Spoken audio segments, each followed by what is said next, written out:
Hello, history nerds and historians. My name is Krystina, and this is Effed Up History, where we talk about a little tidbit from history that's super fucked up. Today is the second installment of my new Salem series as I learn about my new hometown and research for tours. And of course, I find myself leaning towards women's history as well as witchy and spooky history. Is anyone who has listened to me before surprised by this at all? And this desire to speak about women from Salem just seems to increase with the more research that I do. Like, for example, to be a tour guide in Salem, you have to take an exam and be licensed.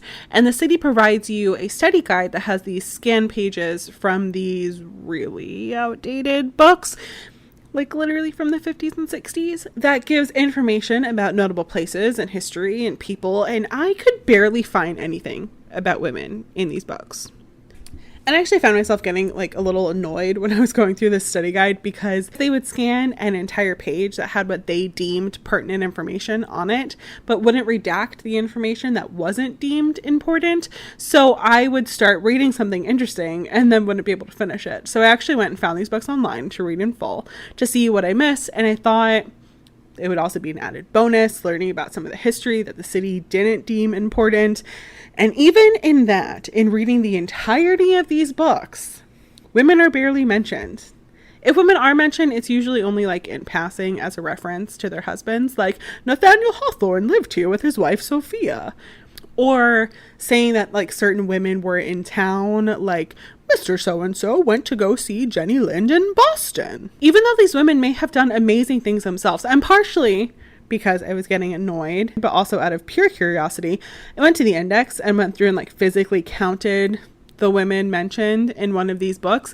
And in over 500 names mentioned, only 32 of them were women.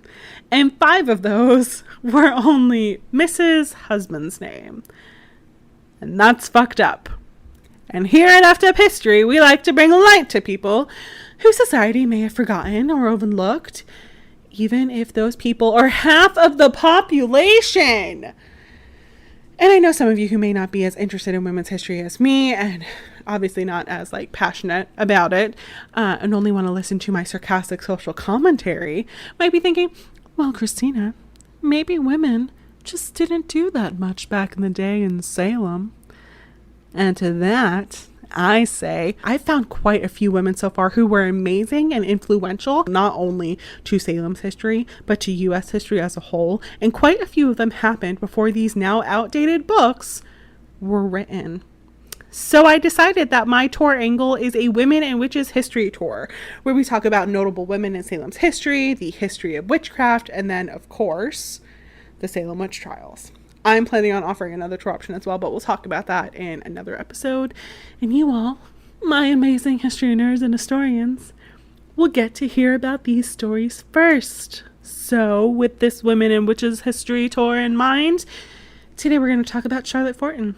Now, before we begin, I do want to just say that there are times when I'm going to be quoting people directly or referring to our organization that may have words that would today be considered derogatory or racist. But I just wanted to specify that I'm not trying to be offensive in any way. But schools like the Preparatory High School for Negro Youth was actually named that. It's not me calling Black youth a derogatory term. It was just the socially acceptable term for that time. And to not call these schools what they actually were, or to like change the words that were spoken by people of color when referring to their situation and standing in life and sort of whitewashing everything, is way more offensive, in my opinion. So anyway, sit back, relax, and practice your oh good god, what the fuck faces.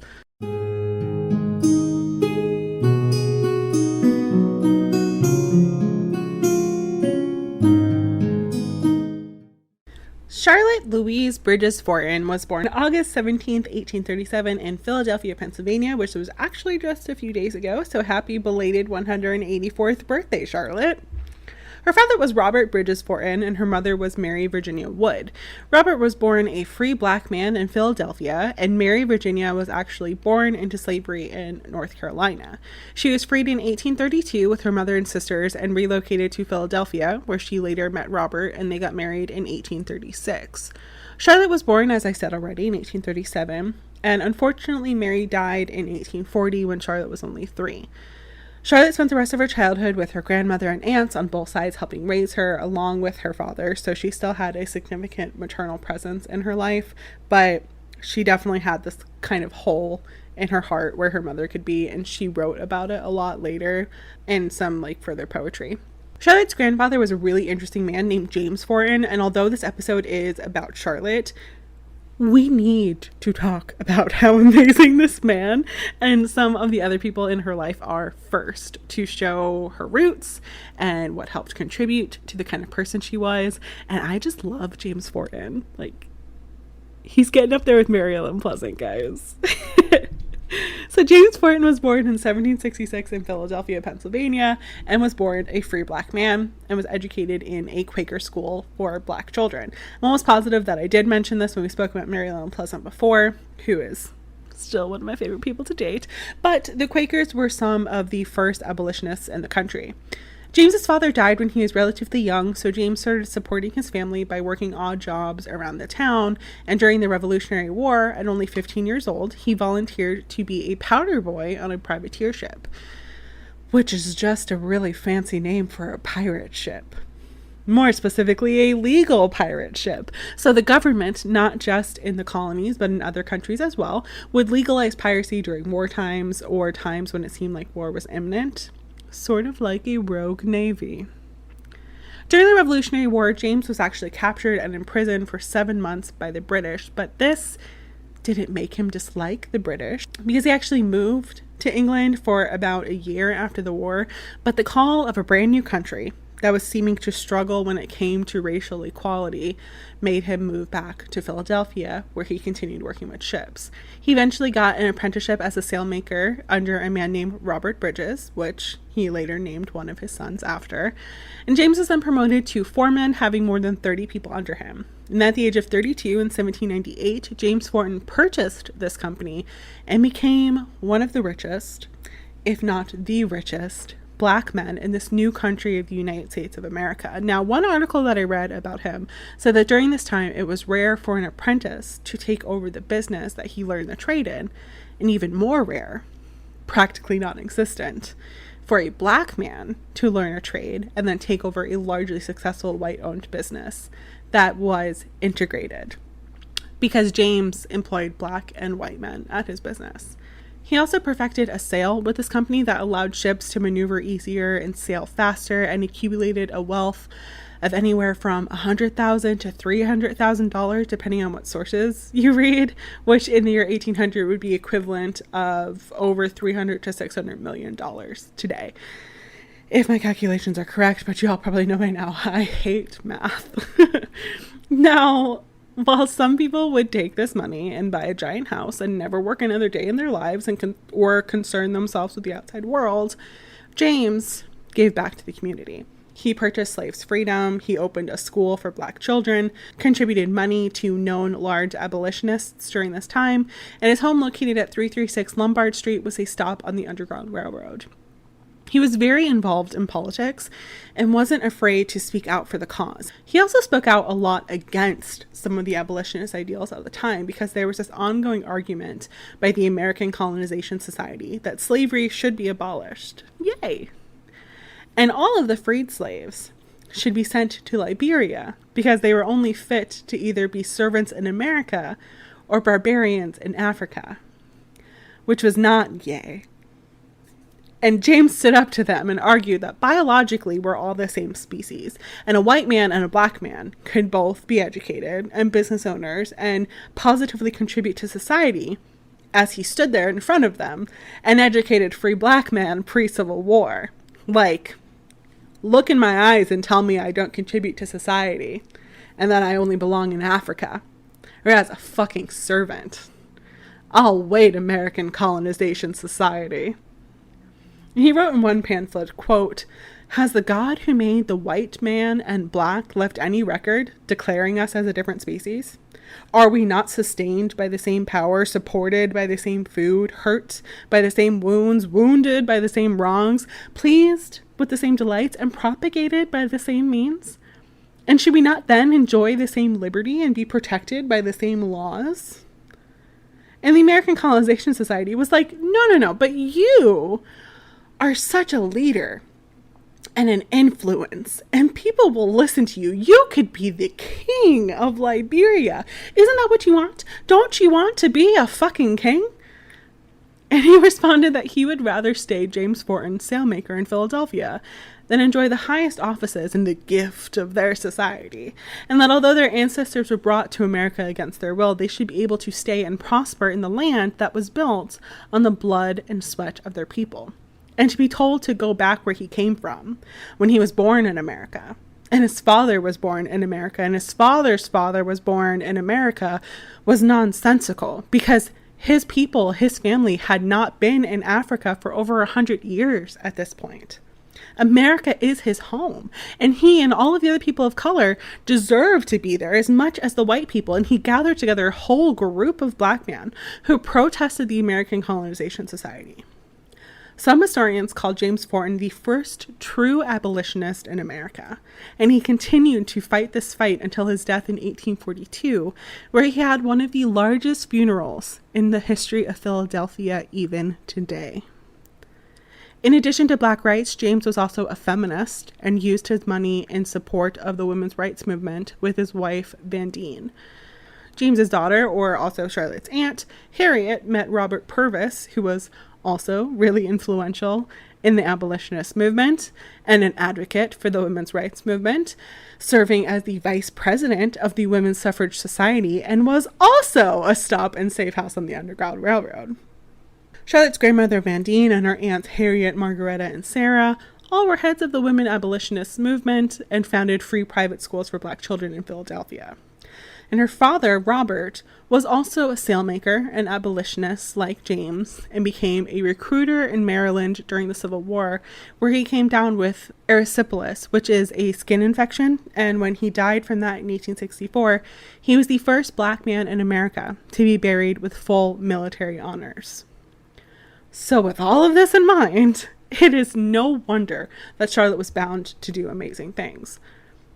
Charlotte was a relatively sickly child, and that followed her into adulthood. She often had what they called lung sickness, which could have been really bad asthma, or she could have been especially susceptible to bronchitis or pneumonia. She may have even had a minor case of tuberculosis, or what they would have then called consumption, that had lasting bronchial effects. So she didn't go out much as a child, and her sickness, in addition to her father not wanting her to attend segregated public school, meant that she was privately tutored as a child. Robert wanted her to receive an equal education opportunity that she wasn't going to get in Philadelphia. So he sent her to Salem, Massachusetts in 1854 when she was 16 years old.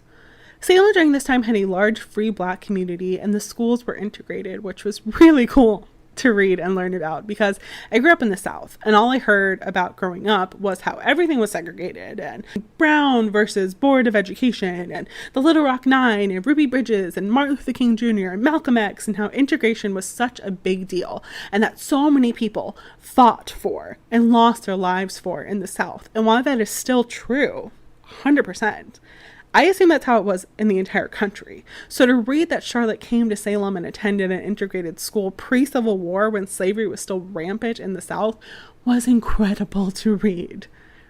So she attended the Higginson Grammar School for Girls, where at that time she was the only black student, which made her feel like she had to be so much better than her peers. She had to excel among the other students. She had to read all the time, over 100 books in 1 year that she documented in her journal. She had to learn French and German and Latin, in addition to everything else that she was learning. One account of her life that I read said that every lesson that she learned was a triumph, not only for herself, but for every oppressed black person in America at the time.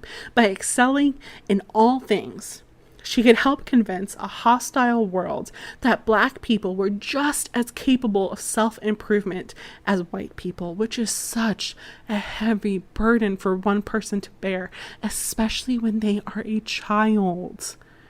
At this time, she also started keeping a journal of everything, and it was published posthumously. So I will be including quotes where I can from that, and there is a link in the description to a free online version that I found for anyone who wants to read more, because I obviously can't include it all here. It's like 400 pages. Her first entry in her journal is actually about her going to school. She's upset because she woke up at 5 a.m. and the sun was already up, and she vows that he will not have that advantage again. And she talks about how beautiful the flowers are, and then goes on to talk about how she's standing by the window, taking in all the surroundings and listening to the birds sing. And then she remembers she has arithmetic. When she lived in Salem, she stayed with Charles Lennox Remond, who is said to have been the first Black public speaker for the abolishment of slavery. And just like the rest of Charlotte's family, he was also a women's rights activist and associated with the Underground Railroad. His sister, I think, might get her own episode because she's also really amazing. And her name is Sarah Parker Remond, so just stay tuned for that. But she was surrounded by really awesome and influential people in Salem as well. So it's this really cool web of this like amazing family that she was surrounded by, who all were supporting her as a Black woman in a time where women were disrespected and Black people were disrespected. So if you were a Black woman, you were very disrespected. But that's not to say that she did not experience discrimination and hate from people based strictly on the color of her skin. In one of her journal entries from 1854, she writes, quote, "I am hated and oppressed because God gave me dark skin. How did this cruel, this absurd prejudice ever come to exist? When I think of it, a feeling of indignation rises in my soul too deep for utterance." She writes a lot about her race in her journal, and that it was always sort of this monster that was looming at all times and creeping into every aspect of her life. She wrote that it was, quote, "this constant, galling sense of cruel injustice and wrong, and I cannot help feeling it very often. It intrudes upon my happiest moments and spreads a dark, deep gloom over everything." And it really does creep into everything that she writes about. She felt that she could never fit in, no matter how unprejudiced the people around her were, and how every time her race got her denied from an ice cream shop or a museum or a school, it just confirmed it for her. Her diary is beautiful but heartbreaking. It's a peek into antebellum life for people of color. She says in one entry, and this one is kind of long, so stay with me, but, quote, "Oh, it is so hard to go through life meeting contempt with contempt, hatred with hatred, fearing with too good reason, to love and trust hardly anyone whose skin is white, however lovable, attractive, and congenial in seeming. In the bitter, passionate feelings of my soul, again and again, there rises the question, when? Oh, when shall this cease? Is there no help? How long, oh, how long must we continue to suffer, to endure? Conscience answers, it is wrong. It is ignoble to despair. Let us labor earnestly and faithfully to acquire knowledge, to break down the barriers of prejudice and oppression. Let us take courage, never ceasing to work, hoping and believing that if not for us, for another generation, there is a brighter day in store, when slavery and prejudice shall vanish before the glorious light of liberty and truth, when the rights of every colored man shall everywhere be acknowledged and respected, and he shall be treated as a man and a brother."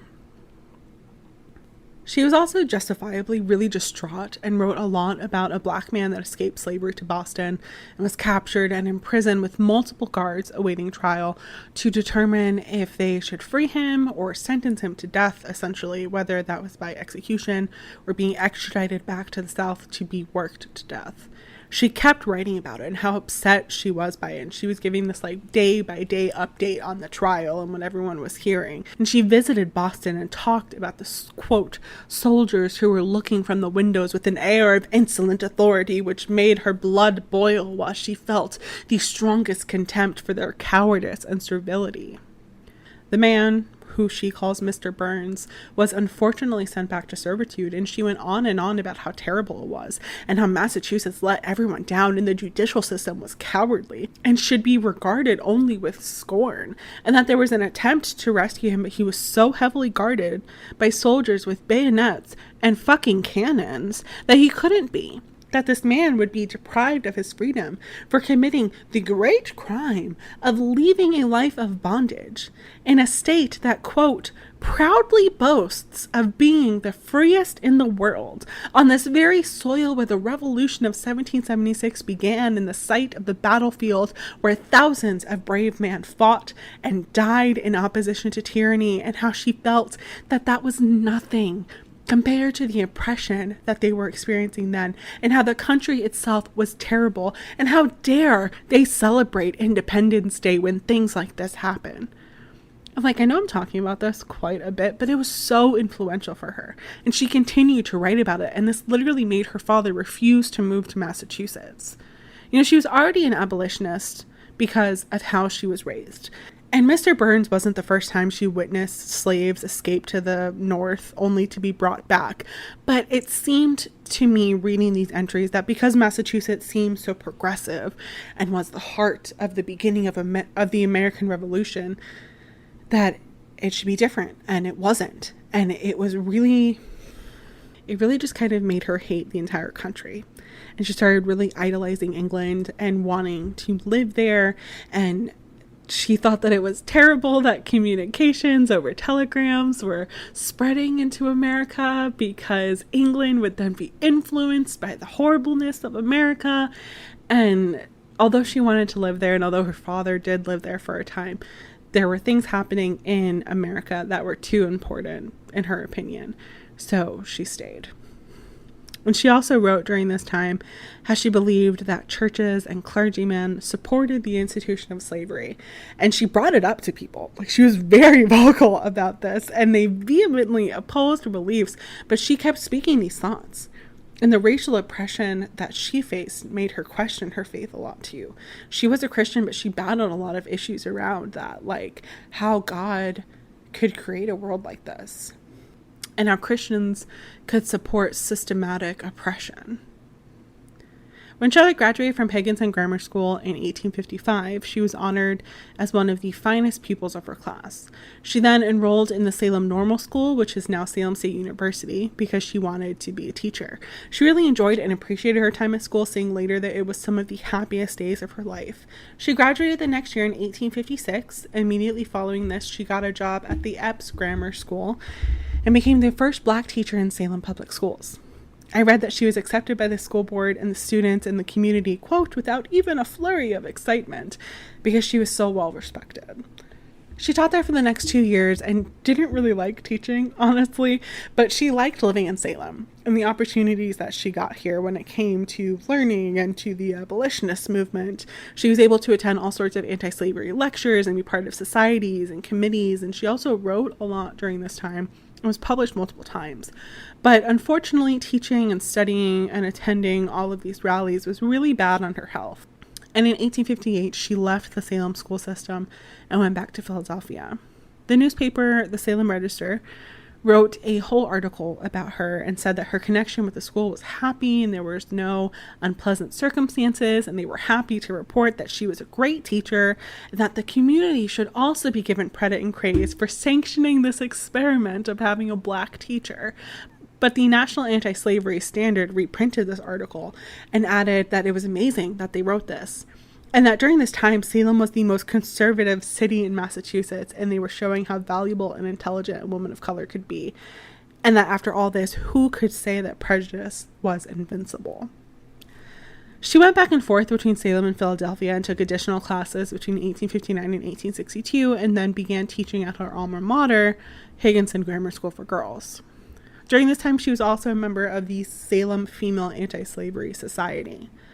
During the Civil War, there was a lot of land that was overtaken by the Union, like Port Royal in South Carolina in November of 1861, which freed over 10,000 slaves. In January of the next year, General Sherman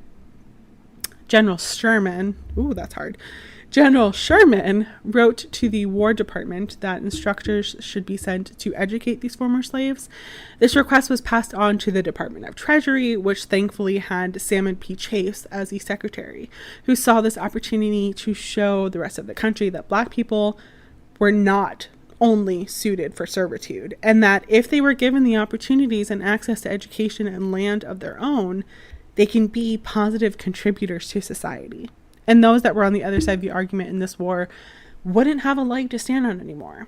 So Edward L. Pierce, who was an abolitionist, was put in charge of this program, and thus began the Port Royal experiment. So in October of 1862, Charlotte sailed for St. Helena Island in South Carolina with a couple other teachers, and they educated these former slaves.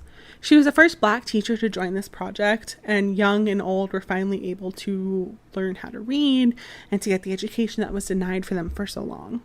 And she didn't just teach them how to read, she also taught them Black history, because she felt that it was really important to demonstrate for these people that there were successful people in their history. She has a journal entry from November 13th, 1862, about teaching them about Toussaint Louverture, the former governor general of Saint Dominique, who led the Haitian Rebellion. But the unfortunate thing for Charlotte is that she didn't really fit in with any part of society there. She was in an authority position with white teachers, but was still on the receiving end of a lot of discrimination. But she also couldn't really connect with the students that she was teaching because they were from a different culture, and many of them spoke different languages and they had different life experiences. And other than their excess of melanin, they didn't have much in common. She was really lonely, which she also writes about in her journal during that time, especially on December 14th, 1862. But on a positive note, the experiment was a success. By 1864, former slaves of all ages were reading and writing and buying land, and children were enrolled in schools. So in 1864, when she left St. Helena because of health issues, she left knowing that she did good and that she helped prove that what her grandfather was fighting for decades before, and what she was trying to prove to herself and the world, that unlike what society was trying to say, a Black person was capable of self-improvement and being successful. Back home in Philadelphia, she wrote a lot. She had 2 articles published in the Atlantic Monthly about the Port Royal experiment, which I will also include links to in the description if you want to read it in detail. After the war, she was the secretary of the Teachers Committee of the New England Freedmen's Union Commission, and she then went back to South Carolina in 1871 to teach at Robert Gould Shaw Memorial School in Charleston. The next year in 1872, she moved to Washington, D.C. to work at the Preparatory High School for Negro Youth, which was the only Black college prep high school program in D.C. But she wasn't there for long because she then took a position with the U.S. Treasury the next year. But at the preparatory school that was taught out of 15th Street Presbyterian Church, she met Reverend Francis Grimke, who was a former slave who was freed after the war and educated at Lincoln University, where he graduated as valedictorian. He studied law at Lincoln and Howard University before he decided to pursue a degree at the Princeton Theological Seminary. Charlotte and Reverend Francis were married in 1878, the same year that he graduated from Princeton, and Charlotte was a total cougar because Francis was 13 years younger than her. On New Year's Day, 1880, Charlotte gave birth to their first and only child, named Theodora Cornelia, but she unfortunately died 6 months later. Although they never had another child of their own, they did become the guardians of their niece, Angelina Weld Grimke, who was a feminist poet and one of the major influences of the Harlem Renaissance. In 1885, they moved to Florida for a little bit until 1889, when they moved back to Washington, D.C., and that's where they stayed until her death. She also helped build up the church community and spent a lot of time dedicated to education and charity. In 1892, Charlotte formed the Colored Women's League with some other key figures, and Francis was a co-founder of the NAACP, the National Association for the Advancement of Colored People, and Charlotte helped found the National Association of Colored Women in 1896. Charlotte Louise Forten Grimke died July 23, 1914 in Washington, D.C. I couldn't find the exact cause of her death, only that it was a lingering sickness that lasted for over a year. I also couldn't find much information about the later part of her life. She doesn't really write about it in her journal, and all of the accounts that I found mostly just focus on her time in Salem and South Carolina. So I'll continue to search for more information as I go through things and update if I find things. But that's the story of Charlotte Forten.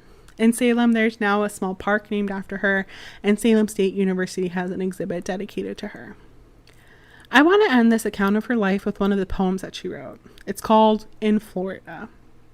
And why I love Massachusetts and I'm really enjoying my time here. I was born and raised in Florida. I don't think it's a good place to be right now. I don't think it's a safe place to be right now. I definitely don't think it would be sweet to be in Florida today, like how she writes. But it's nice to think of a time when Florida was sweet, and it's beautiful in its own hot and humid way. And this poem does really capture some of that. In Florida today, the roses blow, and breath of orange blossoms fills the air. In blooming thickets by a brook I know, the mockingbird is pouring forth his rare, rich song, thrilling the charmed listener's heart. In deep woods, the fair pink lily grows, pale as the windflower she droops apart, or glowing with the blushes of the rose from the dark pool she lifts her lovely head. A radiant presence mid the woodland gloom, while smiling on her head from the mossy bed, sweet purple violets and beauty bloom mid their dark, shining leaves, magnolias gleam, white as the snow that o'er our fields extend, and oleander trees beside a stream o'erladen with their rosy blossoms bend. O'er hedge and bank and bush the jasmine flings its graceful golden leaves with a lavish hand. To boughs of ancient oaks the gray moss clings its long, weird tresses by the soft breeze fanned. How sweet to linger in the shaded bowers! How sweet to catch gleams of the blue, blue sky, to dream away the softly gliding hours as on the fragrant flower-sown earth we lie. Alas, it may not be. Our lot is cast in bleaker climes, 'neath duller skies we stray, still haunted by bright visions of the past. Sweet, sweet to be in Florida today. I do want to apologize if during that you heard my upstairs neighbors, who have apparently taken up tap dancing over this weekend, because I have not been able to get anything done without hearing them stomping and clacking around, but still a beautiful poem nonetheless.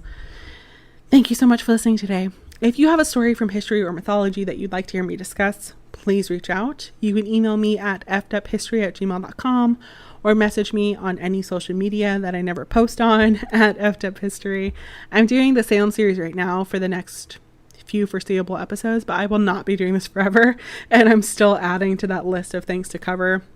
I might have to do a mythology piece soon to take a short break from this because it's been a while, and I'm jonesing for my myths, man. But anyway, if you like what you heard today, please consider subscribing or leaving a review. That would really help this podcast a lot. Or tell your friends about it. I appreciate all of you. You're all amazing. And as always, friends, remember, history may be watching you. So don't fuck it up. Bye.